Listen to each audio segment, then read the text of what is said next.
Thank you so much, Max. What we have seen so far is a mathematical architecture so that we can model interventions. Couple of takeaway points from this modeling exercise is that you are really hypothesizing what is an intervention going to look like. And what is happening in the reality on the ground may be quite different. So we sort of think about PITs, or the reduction in the reproduction number, what would be the effect of the intervention, and we conjecture that based on other interventions in other countries, but we really do not have data on that. And so it is very important to check our models. And we, as a Bayesian, we of course need to check prior sensitivity, model calibration, and also keep updating our models daily, because the reality on the ground, how people are behaving in India, is changing. So what we did was actually several sensitivity analysis. One is that we already heard that case reporting is not accurate because of testing, and also discrepancies in terms of collecting data. In India is a very heterogeneous system, so different states have different mechanism. So if the cases are underreported by 10 times, 10 cases are reported, what happens?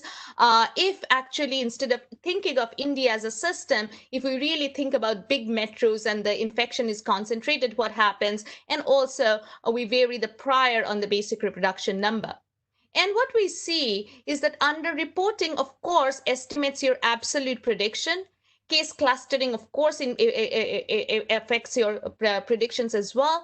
The prior mean on R naught also changes. So if you see the predictions on the absolute scale, they are changing. What we notice about the model parameters, particularly the basic reproduction number, that's relatively robust until we change the prior mean for R naught at 4, which is really pushing the data. But other than that, the sensitivity analysis shows that the absolute scale is more sensitive to our model assumptions, as it should be. But R naught, being a ratio of two parameters, beta and gamma, is relatively robust to these sensitivity analysis. So that's a takeaway point from a modeling perspective. And the second thing we really want to emphasize, that our sort of like academic style is that write this model, and you can see the data we are presenting right now is April, but I'm going to show you where India stands today in the last few slides. It's very important to update the models. So if you look at this bar graph, you can see that if you use data up to April 1, April 7, April 14, and this is the observed data. So we continuously underpredict with these models, and as we calibrate them with more and more data, they get closer to the truth. So this is an extremely important thing. We have seen that the models are failing, huge projection, because the reality on the ground is changing, and we have to automate that. That's a learning lesson for us through this exercise. I also want to show that, as I said, that we are always underestimating. And if I use data up to April 1, April 7, April 14, again, we see that feature that R naught is relatively robust, but the case counts, the projections are hugely changing. And so this is the observed data, 37,000, but we were hugely under predicting. And then as we use more data on May 1, we come closer to the truth because we had some calibration now. So we have used that data to continuously modify our model and tune our parameters. And as a result, this app actually has become a go-to destination for many people, epidemiologists and physicians and healthcare sector, to actually check for the latest predictions, and journalists as well. So where does India start now? So I'd like to really wrap up, because we talked about the models and we talked about past data. So in spite of all the efforts, the modeling, unfortunately, the curve in India has not peaked or turned the corner yet. So right now we have 1.6 million total cases. These are reported cases. And then about 500,000 active cases, 35,000 deaths. So I'd really like to point out that the case fatality rate in India, if we trust the death data, is 2.2%. And India has done a large number of tests. But because India is 1.34 billion people, it's still a very small fraction of the population has been tested. The test positive rate is about 6%. So, and you can compare these India with the other South Asian countries in the diaspora, and you can see that India is really growing up. And that is probably because of one thing that we noticed in our next paper is that the concept of a national peak is very nebulous in India because the disease has really spread across multiple states. So initially, it was in the big metros in Delhi, Mumbai, Madras, and in the western part. And then the mobility of the migrant workers really led it to spread all across the country. And there is tremendous heterogeneity in terms of what you see in each of the countries. So I'm showing you the nation here, and I'm showing you various states. And you can see that, for example, some states did a very good initial control, but then the mobility started. They have experienced again a growth in cases like Punjab. Delhi had really dire projections, but have really been able to turn the corner through very high level of testing, contact tracing, and door-to-door campaigning. So what we see, and so we tried to create this dashboard, which will really give real-time measures of public health intervention. As you can see, we have heard about the time varying reproduction number. If you go to our app, you'll see that the time in India, before the lockdown, the R was about 3.28, but then with the intervention, so the second peak that you see is with you can capture the mobility of the migrant health workers and some super spreader events, and then it has been steadily going down. But for the past almost 2 months, it has stayed around 1.25, 1.3. So we need that to go below unity, and that's not happening because some states are coming to boil, and then some other states are rising. So in a paper, we pointed out this cascade of peaks theory that the national data is really masked by the tremendous heterogeneity that you see in India's states because the different lag in terms of the spread of infection. So in this plot, you can see like the test positive rate has been going up in India steadily. There is a bump, but then it has been going up. But then again, there is a lot of variation in terms of the states. 10 states in India actually contribute 90% of India's cases. So through this exercise, we can write everything in terms of equation and MCMCs, but we felt that we really needed to produce some dashboards so that policymakers can look at it every day and say that this state is doing well, this state is not doing well, this state is safe.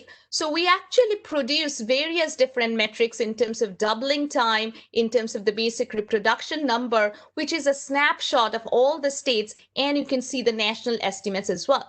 So I think the translation of our model parameters is into something that policymakers can understand is incredibly important. So I want to show you how interventions can change the reality on the ground. For example, this is Delhi on June 15th, and it looked like it had a higher R than 1. And it did not have a really a large doubling time. It had more or less short doubling time. But now, after the people have been really vigilant, what we see, Delhi is the best state in July 28 in terms of a high doubling time, that's what you want, and a low R, well below 1. And what the people of Delhi did, so this is what it looked like, that the cases are going at an alarming rate in June 15th. But then in July 28, you can see that the curve has really turned the corner. So India's peaks are regional peaks. It's very hard to predict when the country will come to boil unless all the states are in a state of containment. So we see in Delhi that, recently there was actually a Sera survey in Delhi, which is another part of the data that is coming out, that we see reported cases of 1.5 million, but maybe there are tons and tons more. So by this calculation, in Delhi itself, we have 5 million cases, about a quarter of Delhi is infected. This is from yesterday, that 57% of the Mumbai slum dwellers are infected and 16% of the city is infected. This is very high seroprevalence, one of the highest in the world, according to the literature that you see. So again, we tried to really produce metrics and things that will make output easy from the models. And at the end of the day, there is this one-page summary that we produce, which gives you a comprehensive assessment of the public health metrics that you want to look at as you are tracking this pandemic aggressively through data. So you see the national estimate of R, doubling time, case fatality rate, test positive rate, total number of people tested, percentage of population tested. We also created a metric, how many more tests do you need to do? a metric of testing shortfall. And then our projections as well, 3 weeks out. So this is our projection on August 18th. So I think that this one-stop shop producing this has been really the output and the contribution of this project. And I'd have to really thank my programming team and Max for working really tirelessly on this app. So what we project that the India crossed the million mark, and then now it's at 1.6 million. We project the second million will come much quicker. And the third million is going to come even quicker if we do not do the right things, if we really do not clamp down. And lockdown, sustained national lockdown is not a strategy, not a viable strategy for India. So we have to look at punctuated, modulated lockdown and really adhere to mask wearing, social distancing, hand hygiene. And one thing which is really important, I'm going to mention in a moment, is that the policymakers are in an uncharted territory, right? So we can criticize the government, we can criticize public, but everybody is sort of lost in this storm. We have to really appreciate this, appreciate the challenge that we are facing and work together. And we need more data infrastructure. We really need to use data in terms of hospital admissions, temperature maps. If we cannot really do testing, we need to do symptom surveillance. We really need to have historical data on what number of deaths usually happened in India and what are we seeing during these COVID times. And data can also be used to deploy efficiently which states are coming up. Where do I need to move my resources? One advantage of the whole country not being on fire is that you can mobilize resources from one part of the country to another. So I think that, through all of this, we have really learned that, it's very important to focus on the human side of this pandemic as well, not only just the data side. So I really like this article on being human in the face of a pandemic, which appeared in Nature Cancer.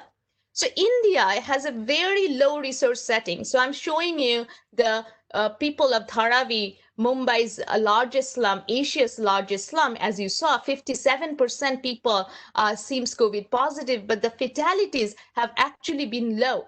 And the people of Dharavi, you can see their approach. They're trying their best. Here you see the temperature gun, wearing masks. And so I just want to mention, and on top of everything, there is a cyclone in India. There is a natural disaster. So you can ask the question that how can you do social distancing when all your staff is going to blown away in floods? So there are bigger humanitarian crises going on, and a holistic approach of the treatment is really needed in India. With that, I'd really like to end on a positive note, on a more artistic note, that human spirit is very important in this pandemic. And as data scientists, we'd like to really say that we are humanitarian data scientists. We're all going through very difficult times. But we take comfort in the words of this Austrian poet, Rainer Maria Rilke, who said, "Let everything happen to you, the beauty and the terror, just keep going. No feeling is final."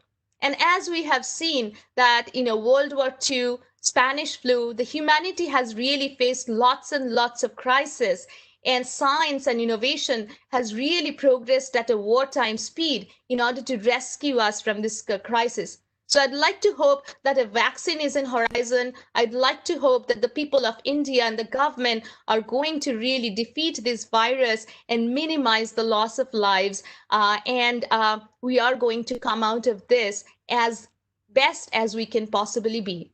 So with that, I'd like to thank you for your attention and happy to take any questions and look forward to the discussion.